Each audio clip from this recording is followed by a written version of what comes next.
la demora, unas dificultades técnicas, pero ya vamos a dar inicio entonces. Volvemos a retomar las charlas de columna de los martes en la mañana. Mi nombre es Juan Camilo Cárdenas, residente en neurocirugía de tercer año, y vamos a dar inicio a la charla del día de hoy. Vamos a hablar un poco de las escalas de discapacidad en la patología de columna. Esto va a ser pues un esbozo muy general de lo que podemos, de las escalas que podemos usar para las distintas patologías que tenemos. Entonces, a modo de introducción, listo.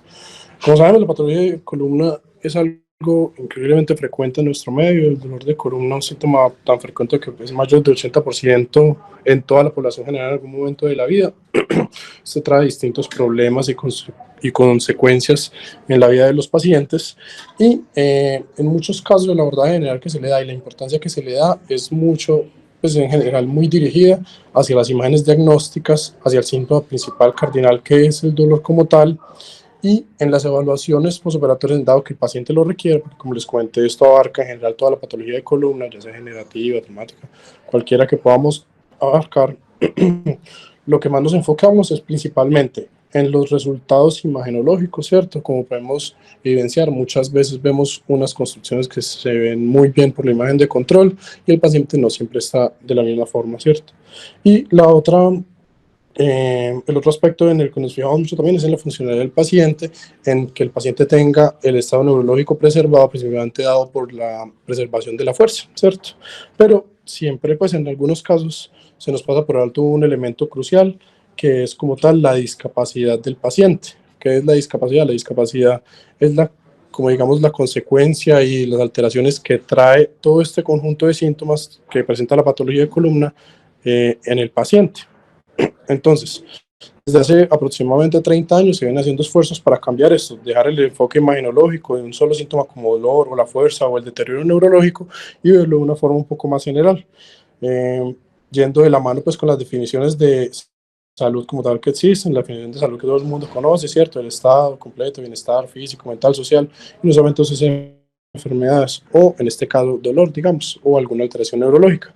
Entonces todo va encaminado como en medio de este concepto. Entonces, ¿qué van a hacer estas escalas? Son escalas que nos van a ayudar a ver la discapacidad o el estado de salud y la calidad de vida del paciente. Tenemos dos grandes grupos que van a ser las que van a mirar la salud general y las que van a mirar como tal de forma específica a una condición. Para la columna tenemos específicos para el dolor de columna, el ODI y el RDQ, que ya vamos a hablar un poquito más de ellos, que son de los más conocidos y los más utilizados. Mientras que para la salud general les voy a hablar de otros. Entonces, ¿qué es importante en las escalas de discapacidad?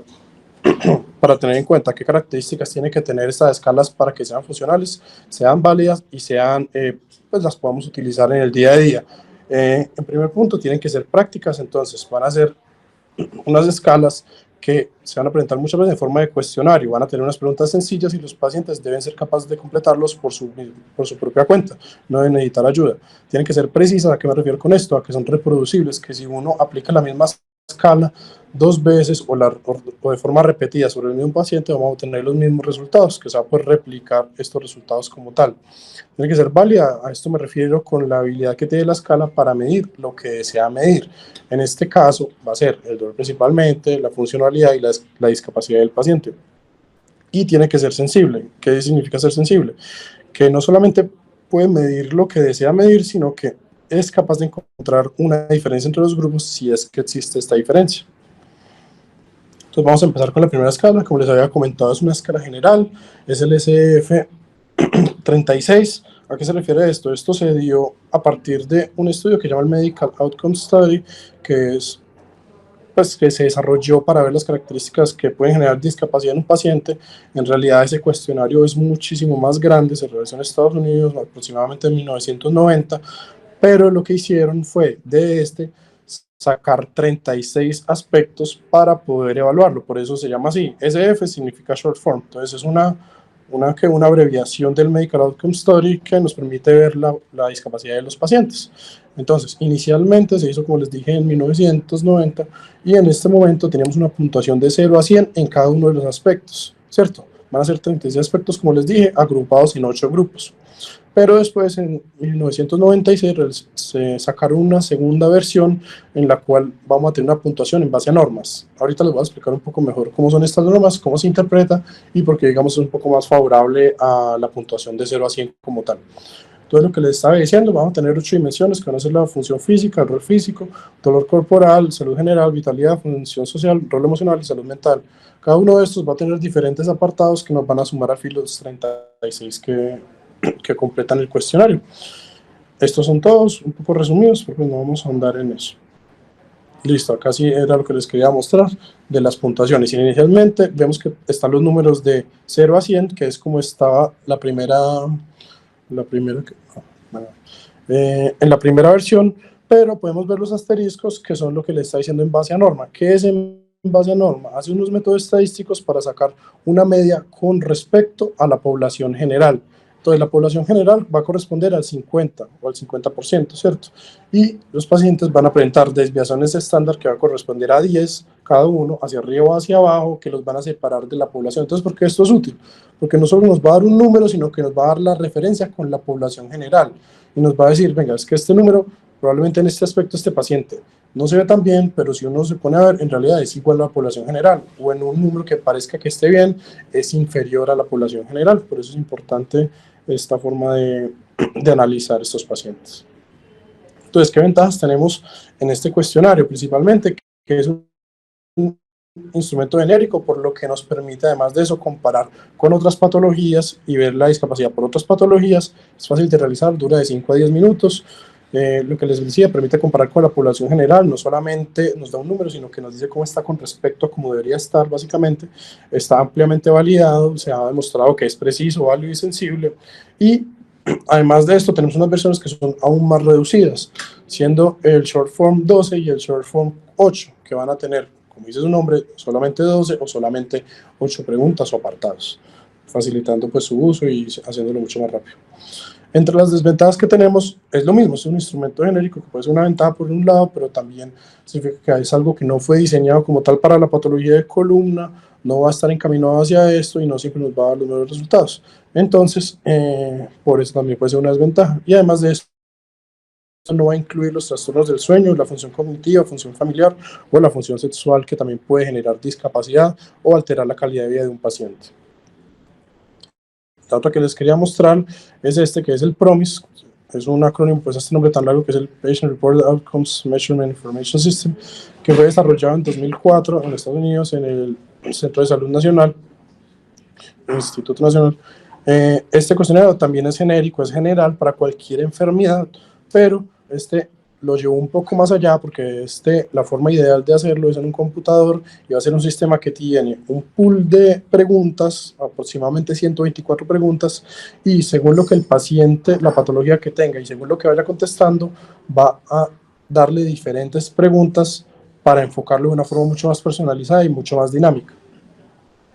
Entonces, tiene 3 aspectos que va a ser, pues 3 formas de utilizarlo, que van a ser la forma corta o el short form, que puede ser simplemente una hojita con unos preseleccionados, los perfiles que lo va a ubicar por el perfil como los que les había comentado en el short form 36, o la mejor, que es el CAT o el test adaptativo computarizado, que es la encuesta como tal que les está comentando, que es dinámica en base al banco de preguntas y que hace un análisis personalizado a cada persona. Se ha mostrado que tiene una precisión bastante elevada, pues dado por el área bajo la curva de la curva ROC, aproximadamente de 0.9. Listo. Y la tercera que les quería comentar es el Brief Pain Inventory, o el BPI. Este inicialmente se desarrolló para los pacientes con cáncer, pero a medida del tiempo se dieron cuenta que no solamente servía para los pacientes con cáncer, sino que servía también para pacientes sin cáncer, y aún más, fue incluso validado a los pacientes que tenían dolor lumbar, que no fuera de características, pues, de origen oncológico. Entonces se hizo mucho más replicable y una validación oficial como tal para estos pacientes, que son los de nuestro interés. Este es básicamente con el cuestionario, va a preguntar si tiene dolor, dónde el dolor y básicamente qué tanto le afecta el dolor en las diferentes esferas y qué tanto le duele básicamente. Pues no vamos a andar en eso, entonces como para verlo. Listo, ahora sí vamos a ir a los cuestionarios que están dirigidos como tal a la enfermedad en columna. Esto es el que le está diciendo el RDC, que es el cuestionario de discapacidad de Roland Morris. Este fue desarrollado a partir de SIP. Igual que el que les había comentado ahorita, es otro estudio que se hizo para ver la discapacidad de los pacientes, y después de esto se generó este cuestionario como tal.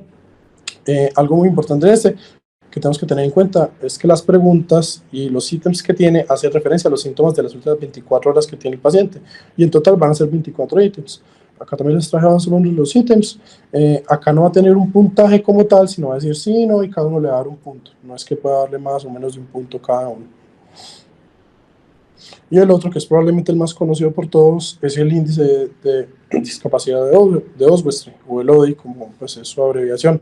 Fue el primero que se desarrolló en 1980, consta de 10 ítems. Cada uno puede ir de 0, ahí es de 0 a 5 puntos. Son 6 ítems pues por cada uno, y puede ir de 0 hasta 5. Dura aproximadamente 5 minutos, y el puntaje que vamos a dar acá va a ser de 0 a 100. Yo sé que les dije que tiene 10 ítems, cada uno de 0 a 5, pero uno lo multiplica por 2 para que sea más fácil de interpretar, hasta 100, ¿cierto? Este es ampliamente validado, ha sido muy utilizado y bastante estudiado a medida de los años, por lo que es probablemente el más utilizado en los estudios. Entonces, ¿qué secciones va a tener principalmente?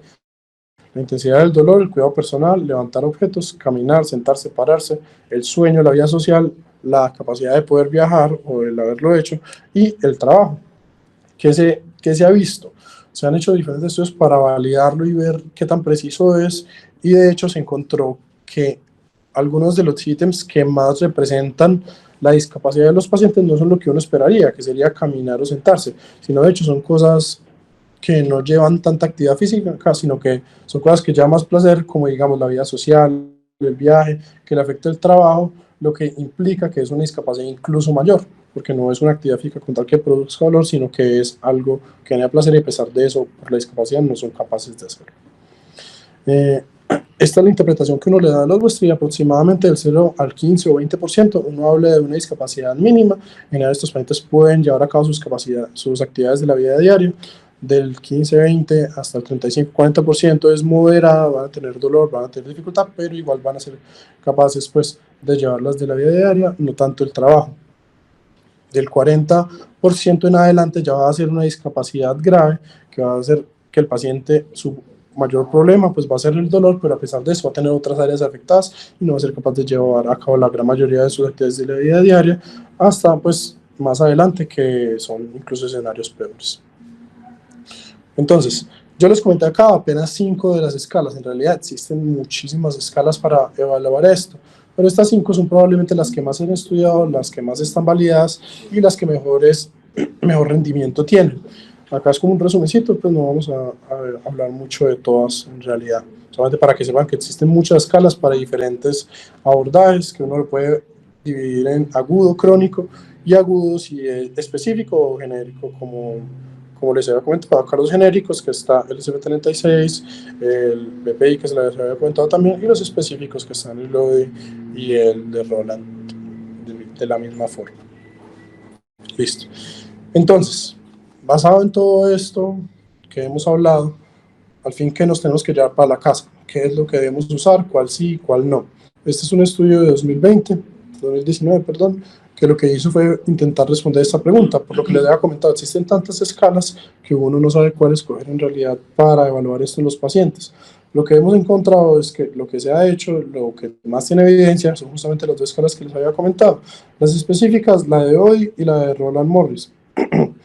Y son las recomendadas para realizar. Cualquiera de las dos se puede realizar, cualquiera de las dos tiene muy buen rendimiento, pero lo que sí se recomienda es realizar de la misma forma, pues acompañado con esto, un cuestionario que hable de la salud asociada a la calidad de vida, por ejemplo el SF36, realizarlo de forma conjunta, porque este va a haber aspectos que las herramientas específicas no van a ver y se van a complementar para evaluar adecuadamente la discapacidad y la capacidad funcional del paciente.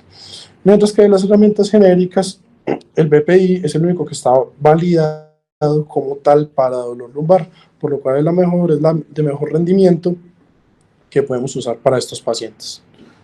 Y ya eso es todo lo que les traía para el día de hoy.